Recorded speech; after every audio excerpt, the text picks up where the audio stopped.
On today's Locked On Jayhawks, the first quarter of the KU football regular season is over. 3 games down, 9 to go. We're giving you your first quarter report card for KU football. Where is stock up? Where is stock down from when things started from the beginning of the year or recently headed in to quarter number 2, and what we're looking for in the second quarter of the season upcoming. You are Locked On Jayhawks, your daily podcast on the Kansas Jayhawks, part of the Locked On Podcast Network, your team every day.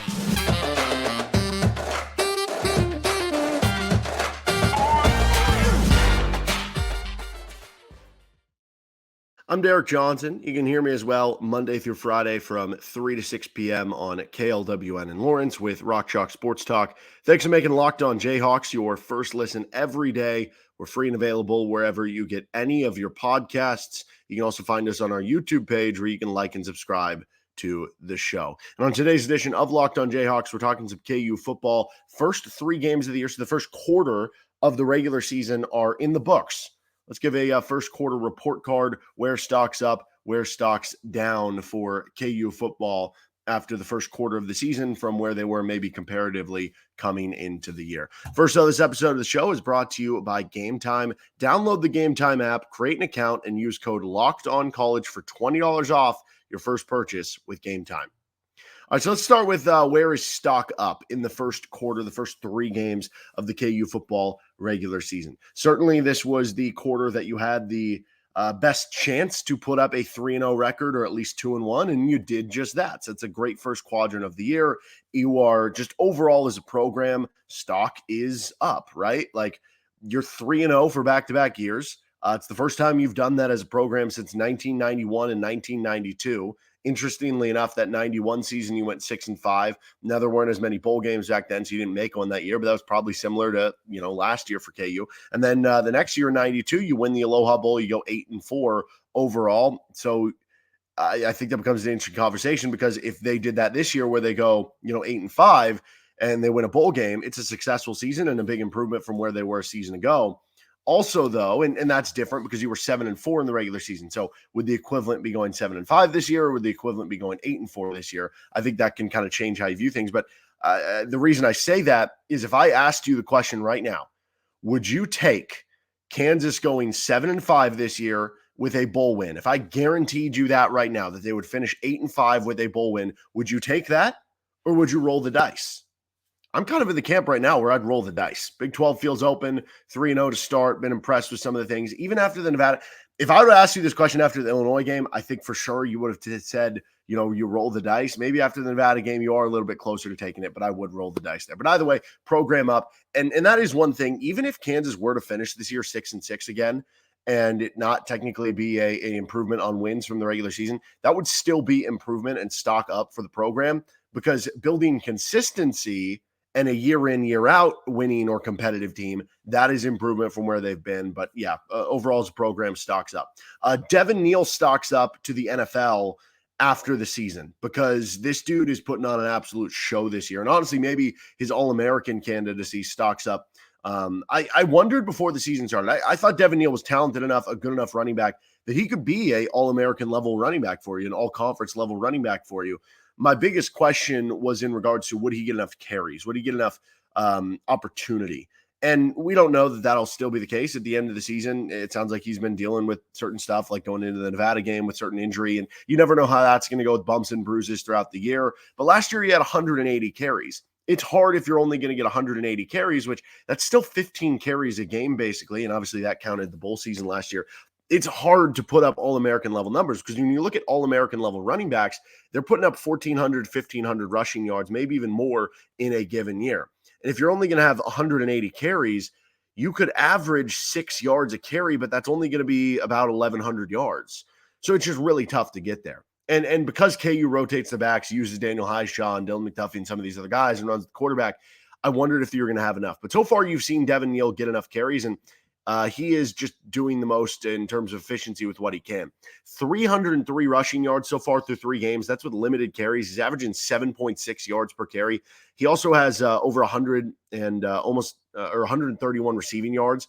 He has 6 total touchdowns. So if you put him on pace for a 12-game regular season, that would put him on pace for over 1,700 total yards and 24 touchdowns. That's All-American status for Devin Neal. Now, the conversation of him being an NFL running back, of being a pro running back, that's separate from being an All-American, because he could have 1,100 yards but looks good and has limited carries and goes off to the NFL. I see an NFL running back when I'm watching him. I could see him going pro at the end of this season.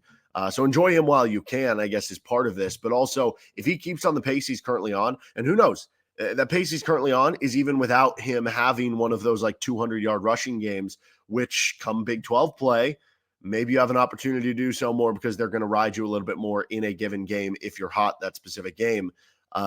Maybe that is All-American level numbers for Devin Neal. He's been so good in what he's put up and had some unbelievably big plays for KU to beat Nevada this past Saturday. Stock is up on the KU pass rush and the defensive line. We went into the season not totally knowing what you were going to get here. This was a bit of an unknown. You lost Lonnie Phelps, who was your best defensive lineman, maybe your best defensive player from a season before, and he provided a majority of your sacks and pressures and attention needed from the offensive line to the opposing defensive line. Well, so far this year, you have 9 sacks, you have 26 hurries, and you have 5 quarterback hits. That's a total of 40 pressures over 3 games. So averaging about 13 per game with 3 sacks per game. Last year, Kansas had 24 sacks. So that is less than 2 per game, because that's counting the bowl game against Arkansas. Less than 2 per game. Now you're at 3 per game. Obviously, that includes the Nevada and Missouri State games, but you didn't get huge sack numbers in either game. You had the bigger sack number in the Illinois game. So it's not like you just feasted against lesser competition in that area just to boost up what your numbers look like. And so, it slightly stocks up from last year in terms of the stats, what you're looking at there. But I just really like the depth overall of this position. You've already had strong contributions and seen some good flashes from whether it's Tommy Dunn, Hayden Hatcher, who's kind of dealing with an injury right now, Dylan Brooks, Jeremy Robinson, Austin Booker, DJ Withers, Dean Miller, Davion Westmoreland, Keenan Caldwell, Devin Phillips, Gage Keys, Patrick Joyner. Like, that's a lot of names that you're kind of rotating in there and getting levels of play. And a few of those guys that I named don't have great like Pro Football Focus grades yet, or maybe haven't had their impact totally felt as much as maybe you would thought. Like, I think Devin Phillips has been solid, but he hasn't been, all conference level or anything like that. And maybe that's still to come with more familiarity in the offense. Point being that you've had some players who have shown flashes, who've played limited snaps. You've had some other players who maybe haven't lived up to the potential quite yet, that there's more to be shown, that they're going to have better ends to the season. And even beyond that, you've shown to have good depth and good pass rush so far this season, especially in that Illinois game when you probably needed it the most. So I think stock is up on this position, whether you're looking at it from, if you compare it from this year to last season's team, I think stock is slightly up. I think if you're looking at it from where we thought it was in the offseason, it's big time up from where it was. KU's corner duo is seeing their stocks go up this year. We knew Cobee Bryant was a first-team All-Big 12 corner, but you knew part of that was, he's kind of a big play guy. Like, can he be a shutdown corner in addition to being the big play guy? And then the question with Mello Dotson was that, okay, he's an experienced guy. He's been in there. He's gone through his battles. He's shown some good play and had some good games. But overall last year, you looked at the numbers and the passer rating against and the completion percentage against were a little higher than you would have liked. So what was that secondary? What was the 2 corners that you had where they've been multi-year starters for you now? What were they going to bring? Would they be a solid unit? Would they be a good unit? Would they be a great unit? So far, they've been great. Combined, Mello Dotson and Cobee Bryant have been targeted 18 times this season, according to Pro Football Focus. They've given up 12 receptions. Now, that number doesn't sound great. We're like, wait, they're giving up 67% completion rate. Okay, that doesn't sound great, but a lot of them have been like easy passes. They have allowed just 127 yards on the 18 targets. That's 7.1 yards per target. So that's, that's not a unbelievable number. That's not a bad number either. If you're giving up 7.1 yards per pass, you live with that. But when you add in that you're giving up 7.1 yards per pass and you have 2 pass breakups and you have 2 interceptions, I mean, getting an interception every 9 targets your way is really impressive. Mello Dotson has a 59.4 NFL passer rating against, and Cobee Bryant has a 73 NFL passer rating against. So both guys are 73 or less for NFL passer rating against when targeted. For reference, in 2022 in the NFL, Zach Wilson was last among 33 qualified NFL quarterbacks with a 73 passer rating. So you're basically making every quarterback that's targeting them Zach Wilson or worse. That'll work. All right, let's get to where is stocks down or maybe stocks neutral from where we were from last year, the beginning of the offseason, to where we are now through the first quarter of KU football play. First, though, this episode of the show is brought to you by FanDuel Sportsbook. Snap into the action this NFL season with FanDuel, America's #1 sportsbook. Right now, new customers get $200 in bonus bets guaranteed when you place a $5 bet. That's $200 in bonus bets, win or lose. If you've been thinking about joining FanDuel, there's no better time to get in on the action than right now. The app is so easy to use. There's a wide range of betting options, including spreads, player props, over-unders, and more. The early line came out. I saw one book had Kansas as -7. On FanDuel, it came out at 9.5. Big number. If you're in on Kansas, you might want to wait because I think the early money is going to be coming in on BYU with the number being that high, especially after their win over Arkansas. I would wait till closer to game time to get in if you want on Kansas, but you'll be able to bet on some of the player props, the over-unders, whatever you want to do for that game. So visit FanDuel.com/lockedon and kick off the NFL season. FanDuel, an official partner of the NFL. Where is stocks down? Where is stocks neutral for KU through their first quarter report card of the season? Well, let's start with neutral. I think the receivers, the tight ends, stocks just neutral because in both in terms of being good and in terms of usage. We went into the year knowing the tight end and the receiver groups were both really good and that both of these were underrated positions in the conference and in the country. They've both been really good so far on the season. Both in terms, and not only that, but we knew that the usage would be you'd spread the ball out, get a lot of different guys involved, get a lot of guys targets, play a lot of guys in different formations.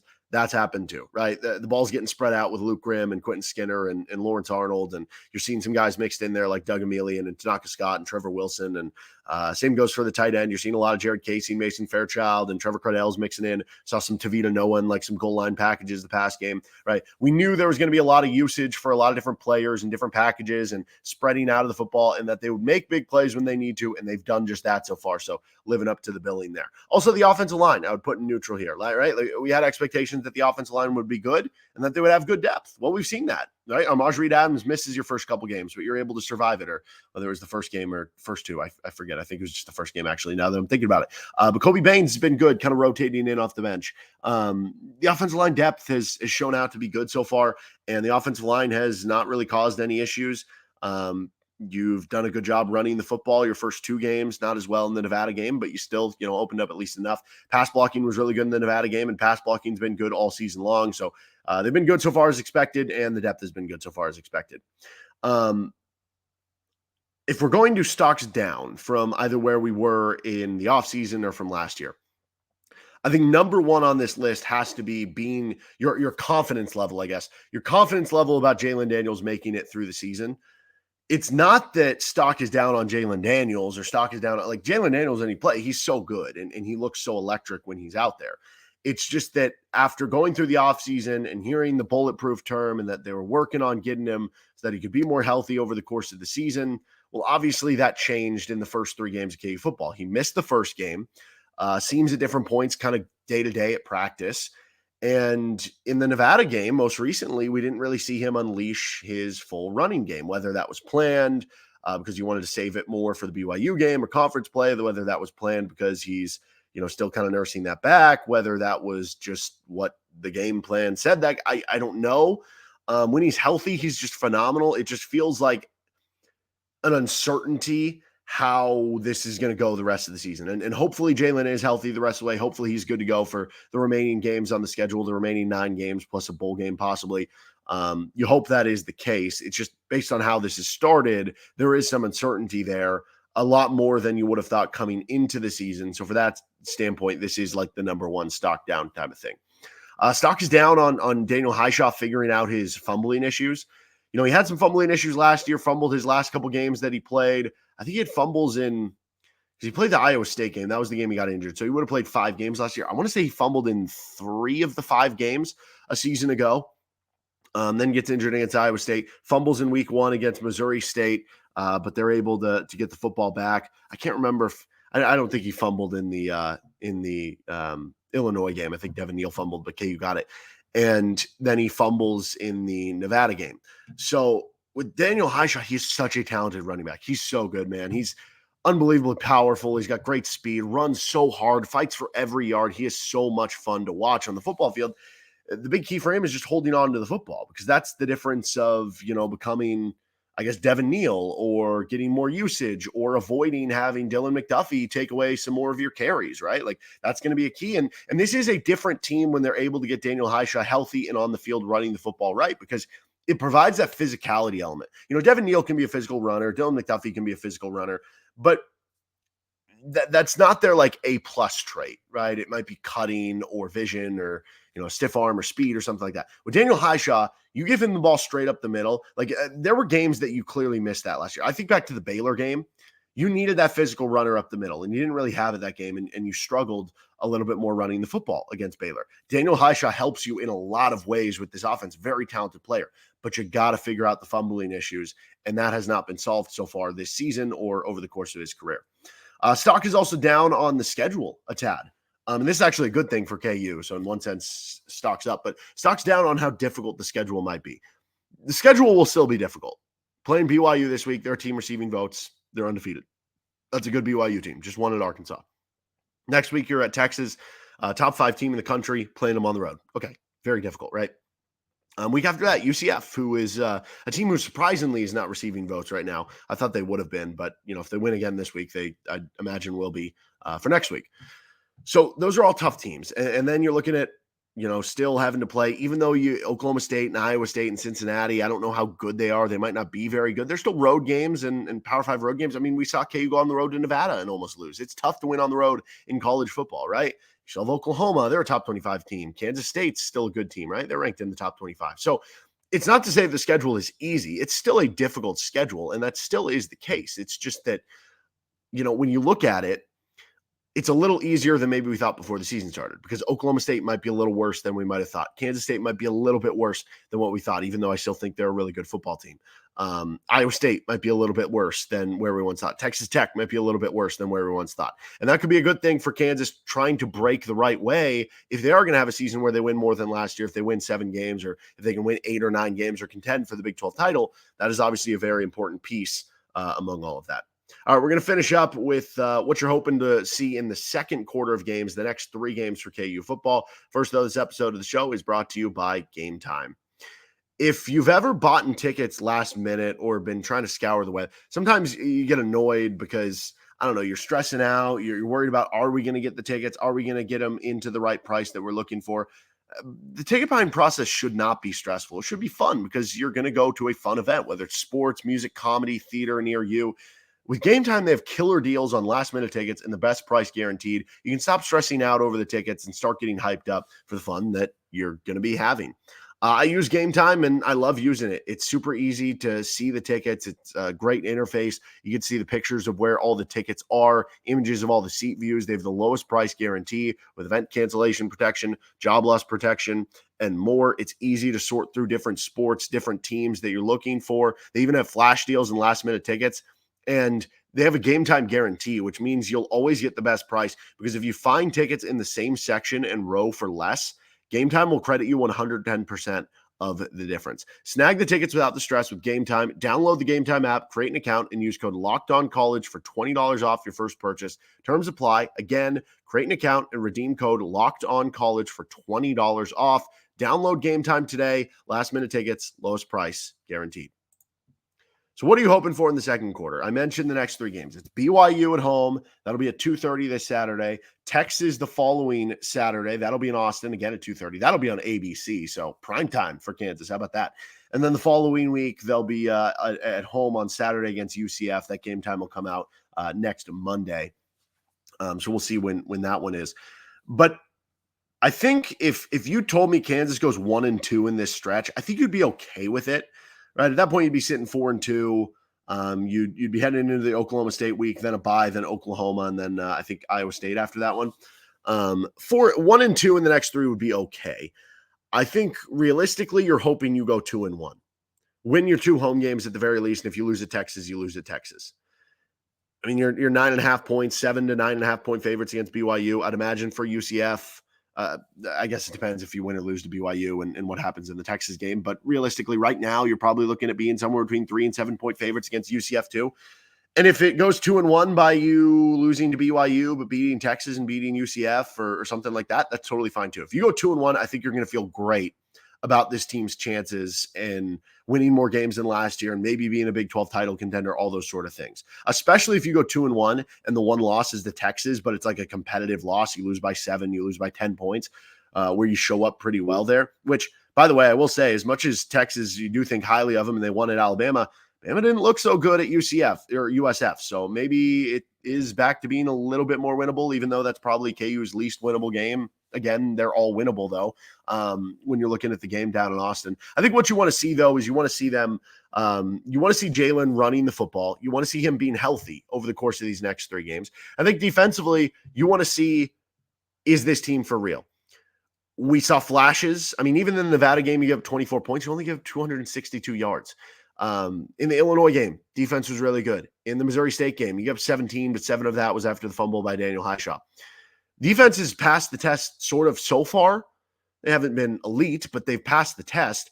These next 3 are going to tell you more about the defense than the offense side of the ball. We think we know the offense can be elite. I guess show how elite you are, though. Are you just a top 25 offense? Are you a top 10 offense? Or are you a top 5 offense? We're going to learn some of that these next 3 games, too. We'll learn a lot about the offensive and defensive line. BYU is a big physical team. Texas is a team with a lot of athletes and is big and physical on the offensive and defensive line. I'd imagine Gus Malzahn has UCF pretty loaded on the offensive and defensive line. So you're going to learn a lot, and that's what you want to see. You want to see the trenches perform well. You want to see guys stay healthy. And ideally, if you can go at least 2-1 in these next 3 games, I think you're going to feel really good about headed into the back half of the season. We'll do our second quarter report after those 3 games. We're going to switch to some KU basketball talk on our next episode, though, of our 4-man preview, the power forward spot for KU basketball. We'll also have Nick Schwert on later this week with us, and we'll get to our KU BYU preview later in the week. This has been Locked On Jayhawks. You can find us anywhere you get any of your podcasts or on our YouTube page. Have a great rest of your day.